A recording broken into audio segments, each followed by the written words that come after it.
নন্দীগ্রামে আস্তে আস্তে বিজেপির পায়ের তলার মাটি আলগা হয়ে যাচ্ছে। কন্টিনিউ বিভিন্ন জায়গাতে পায়ের উপর পা তুলে গন্ডগোল একটা কেওয়াস তৈরি করার চেষ্টা করছে, যাকে ইস্যু করিয়ে একটা হিন্দু মুসলিমের মধ্যে একটা মতানৈক্য বা একটা বিভেদ তৈরি করার একটা প্রয়াস করছে।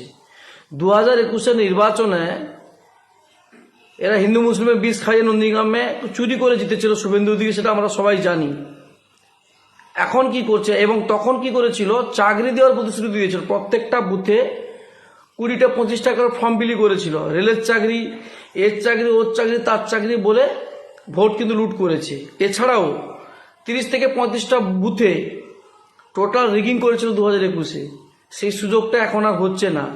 না পাচ্ছে কাউকে চাকরির প্রলোভন দেখাতে, না পারছে ওই 30-35টা বুথে যে ছাপ্পা মেরেছিল 2021-এ, সেই পরিকল্পনাটা বুথগুলো এখন অনেকটাই স্ট্রং। এখন তো কোনো কিছু করার উপায় নেই। তার জন্য কি করছে, ওই পায়ের উপর পা তুলে একটা গন্ডগোল, একটা কেওয়াস তৈরি করার চেষ্টা করছে এবং হিন্দু মুসলিমের মধ্যে কোনোভাবে একটা ছোটোখাটো ঘটনা ঘটিয়ে তাকে এমনভাবে বড় করে প্রচার করবে যেমন একটা বিরাট একটা ব্যাপার তৈরি করে দিতে চাইছে।